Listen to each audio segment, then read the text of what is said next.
გამარჯობა, მე ია მეორმეშვილი ვარ. დღეს არის 27 აპრილი, ვაშინგტონის დროით საღამოს დაახლოებით 7 საათი და მინდოდა კვირა შემეჯამებინა თქვენთვის ტრადიციულად განსაკუთრებით უკრაინასთან დაკავშირებული განცხადებებით, მაგრამ აი სანამ ვემზადებოდი ამ კვირის განმავლობაში გაკეთებული განცხადებების შეგროვებით, მანამდე დაგვეწია პრეზიდენტ ტრამპის განცხადება, რომელიც მან გააკეთა აეროპორტში, მას შემდეგ რაც რომიდან პაპ ფრანცისკეს დაკრძალვიდან დაბრუნდა შეერთებულ შტატებში და იმის ნაცვლად, რომ ყველა სხვა განცხადება გაგაცნოთ, შემაჯამებლად გაგაცნობთ სწორედ პრეზიდენტ ტრამპის რამდენიმე საკმაოდ მნიშვნელოვან განცხადებას.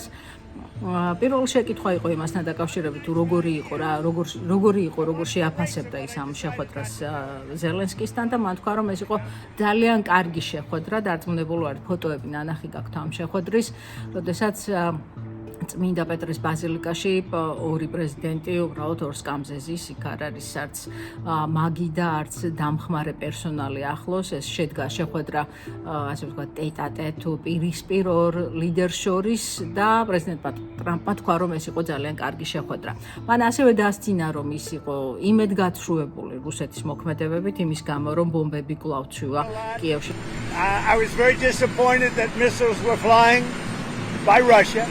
But that missiles were flying, very disappointing. We'll see how it goes. იყო ასეთი შეკითხვა თუ რა უთხრა პრეზიდენტმა ზელენსკიმ პრეზიდენტ ტრამპს და მისი პასუხი იყო, რომ ზელენსკის ძალიან რთულ სიტუაციაში უწევს მუშაობა, რომ ის ძალიან ბევრს მუშაობს საკუთარი ქვეყნის დასახმარებლად და პირველად, ყოველ შემთხვევაში რაც მე მახსოვს, პირველად ვან ზელენსკის მიმართ ერთგვარი კომპლიმენტიც კი უთხრა ზელენსკის და თქვა, რომ ის ძალიან კარგად ართმევს ამ ძალიან რთულ საქმეს თავსო. ასევე თქვა, რომ იარაღი მთხოვაო, მაგრამ ამაში გასაკვირი არაფერი არის გამომდინარე იქიდან, რომ ბოლო 3 წელი იარაღს თხოვსო, არ უთქვამს მას მიაწოდებს თუ არა უკრაინას დამატებით შეიარაღებას, ან საერთოდ მიაწოდებს თუ არა შეიარაღებას, მაგრამ თქვა, რომ ზელენსკის მხრიდან ეს ნამდვილად იყო მსგავსი მოთხოვნა. იყო შეკითხვა იმასთან დაკავშირებით, თუ აღიარებს თუ არა პრეზიდენტი ტრამპი ყირიმის რუსეთის ნაწილად.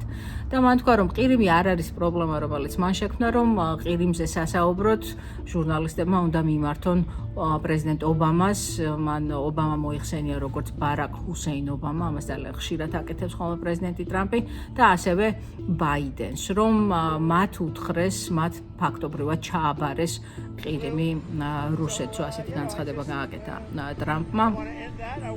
იყო შეკითხვა დასმული იმაზე, თუ რა უნდა გააკეთოს პუტინმა იმისთვის, რომ პრეზიდენტ ტრამპის ნდობა დაიმსახუროს თუ იმისთვის, რომ შეერთებულ შტატები არ გაეთიშოს ამ პროცესს და მან თქვა ასეთი რამ, რომ ის უბრალოდ რომ შეთანხმების მონახაზები არსებობს და პუტინი მხოლოდ უნდა მივიდეს მოლაპარაკების მაგიდასთან დაჯდეს და ხელი მოაწეროსო, ასეთი იყო ესეთი მისი ციტატა.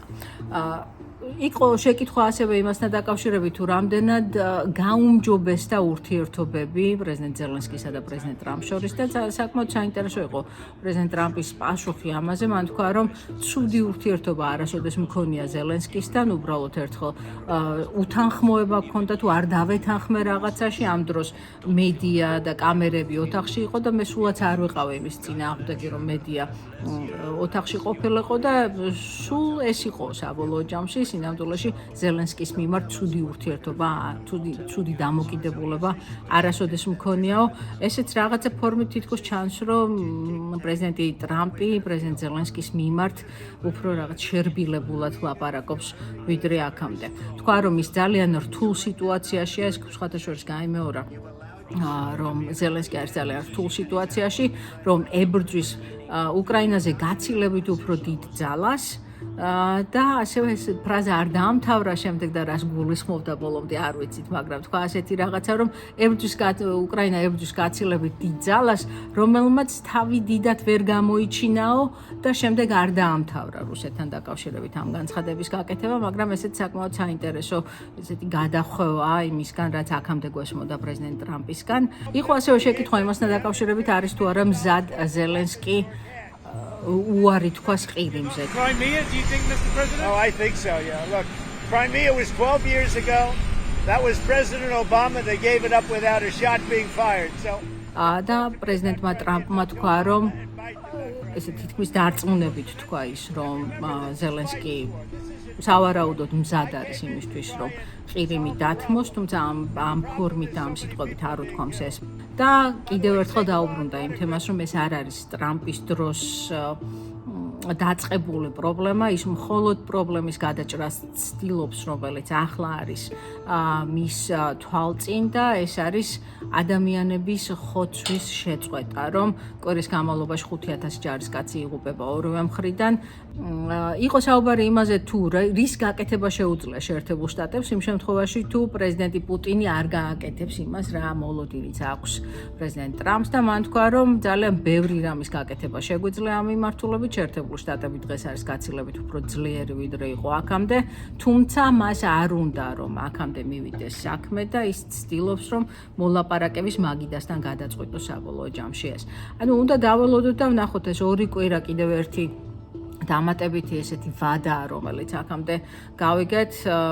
პრეზიდენტ ტრამპის პრეზიდენტობის 100 დღე იწურება მომდევნო კვირას, 4 შაბათს და უნდა ნახოთ აქვს თუ არა მას, თუ მოლოდინი თუ აქვს მას იმისა, რომ 100 დღის განმავლობაში რაღაცა ფორმის ცეცხლის შეწყვეტას მიაღწევდა უკრაინასა და რუსეთს შორის, ეს ნამდვილად შედგება თუ კიდევ უფრო მეტად გადავადდება.